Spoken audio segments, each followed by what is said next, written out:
Hi, this is John Ortberg. I want to say thank you to everybody who came on this journey with us to sit at the feet of this great thinker, writer, Paul Tournier. I will go back to his books many times. When you find something that really helps you to immerse yourself in it, don't rush through it too quickly. It's a really good thing to do.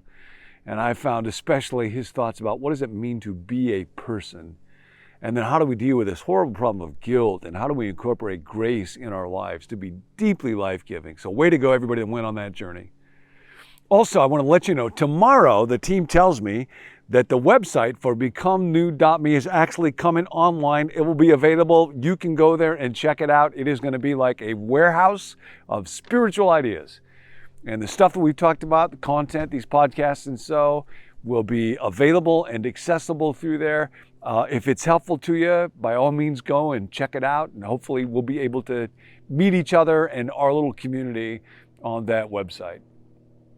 Also, thanks to everybody who signed up to read through. I've been working on this book, making the 12 steps from AA available as a framework for practical, non-legalistic, life-transforming spiritual guidance to people, including non-identified addicts. And over 400 of you have said that you would like to read through that and give some feedback. How can I make it better? How could it serve small groups and so on? If you haven't signed up for that yet, but you'd still like to do that, I think you still could. But I'm very grateful. So thanks to everybody for that. And I want to tell you what's coming starting tomorrow. We launch into a series called Made to Count, because your life was made by God to count. When I was in high school with my pal Chuck, I went to a class on the plays of William Shakespeare and George Bernard Shaw, one of which was a play called Man and Superman, and it has a passage in it that I have loved my whole life long. This then is the true joy of life, to be used for a purpose that you recognize as a mighty one, to be a force of nature, not a selfish, feverish little clod of grievances and ailments, complaining because the world will not devote itself to making you happy. I am of the opinion that my life belongs to the whole community, and it is my privilege, as long as I live, to do for it whatever I can. I want to be thoroughly used up before I die.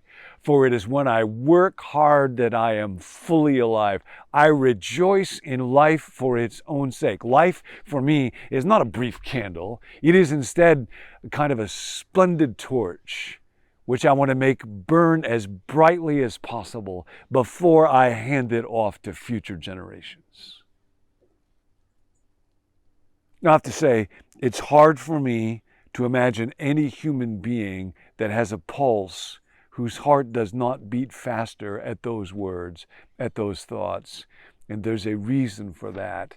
I believe my life is based on this commitment that we were created by God to matter, to count. And the Bible talks about that from the very beginning, that every human being was made in the image of God.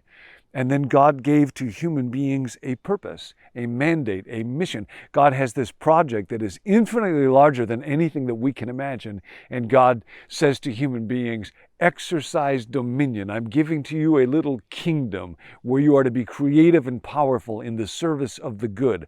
Rule over the earth, the fish in the sea, and the birds in the air. We were made to count. We have a drive for significance. But that so easily gets lost. And sometimes it gets really grandiose. And I think, well, I have to count more than other people. It's very interesting that those words, to reign or to rule or to exercise dominion, were very fraught words in the ancient world. And Jesus, when he would talk about them, mostly delivered warnings to them. We're going to look at the word leader. That's a real weighted word in our day. Everybody wants to be a leader. God forbid that you're not a leader. And the reason that that is so powerful to us is that we were made to count, but it gets so toxic and it becomes all about my ego. Or then I get exhausted and burdened in trying to do it. And I think it's about ways of looking impressive in human terms. Or that I have to live in such a way that my spirit is thin. It's an old saying, I'd rather burn out than rust out, but either way you're out. I don't want to be out. Or we think that People who really count are folks who are willing to sacrifice relational intimacy and friendship and warmth and connection. George Bernard Shaw himself was apparently a pretty crusty guy. And among other things, there's a quite famous story of him writing to Winston Churchill and sending him 2 tickets and saying, I'm sending you 2 tickets for the first night of my new play. One for you, bring a friend if you have one. And Churchill responded, I'm busy that night. Send me 2 tickets for the second night of your play, if there is one. And so leaders become people who are competitive with others and constantly trying to show how great they are. And Jesus brings another way of understanding what does it mean to count. He says, let your light, this splendid torch, not a brief candle, this splendid torch, let your light so shine before other people that they see your good deeds and praise the Father who is in heaven.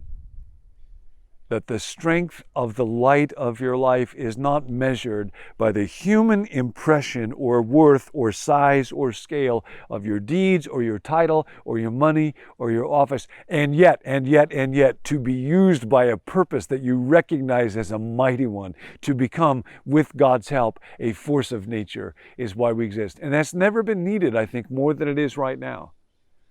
I was at my family reunion this past week, and it was so good. There were 84 of us there. We got a whole lot more. We have been fruitful and multiplied.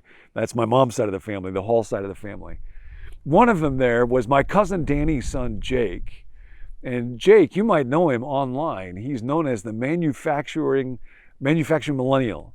And he has like 600,000 or 700,000 views every month. He has discovered this calling because there are so many amongst young adults who are just kind of floundering, trying to find, what should I do with my life? And people who get highly educated feel exhausted, pressured. People who don't get an elite education feel like, is there any hope for me? You might know the deaths of despair, they're being called. Opioid use, suicide, addiction have been so severe that for the first time in a century, the average mortality rate of the United States has gone down. And Jake is an advocate for this one particular field in manufacturing. He says that 20 years ago, only 12% of the people in that field were over 50. Now it's like 26%. And the reason people are tuning in is there's hope for young people. So if you're young, you were made to count. If you are old, you are made to count. If you don't know whether you're young or old, you're old. But we're all made to count. And each day, we're going to meet together and learn about what does it mean to become the kind of person that counts. Because what you do matters. Often, especially people in spirituality fields will remind us we are human beings, not human doings. And that is true. But Alan Wheelis wrote this wonderful book, How People Change. We are what we do.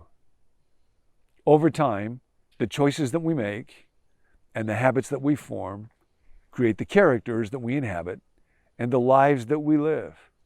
So there is a profound connection between what it is that we do and who it is that we become. And we don't want to get sucked into the wrong kind of doing, grandiose doing, or despairing. The truth is that you are made to count, but you count the most when you are helping other people count with their lives. And one of the great problems in our day, and we'll see how Jesus talks about this, is that we live in a world, and it's always been this, when we think some people count more than other people. Leaders count, followers don't count. And yet, as we will see, Jesus' great invitation was not go out and lead them, it was come and follow me. Last word for today comes from Paul Tournier. He's got a wonderful little book on surrender and resistance. We talk a lot about surrender. And here's what he writes. No book on theology or ethics, no matter how inspired, can fill the immense gap between our finiteness and the undreamed of greatness of God. Only Jesus closed the gap. But starting from the other end, by stripping off his divine majesty, look how great I am, and putting on our human existence. It was when he looked the least impressive to everyone that he was teaching us most how to make our lives count. That's the journey. I'd love you to be a part of it.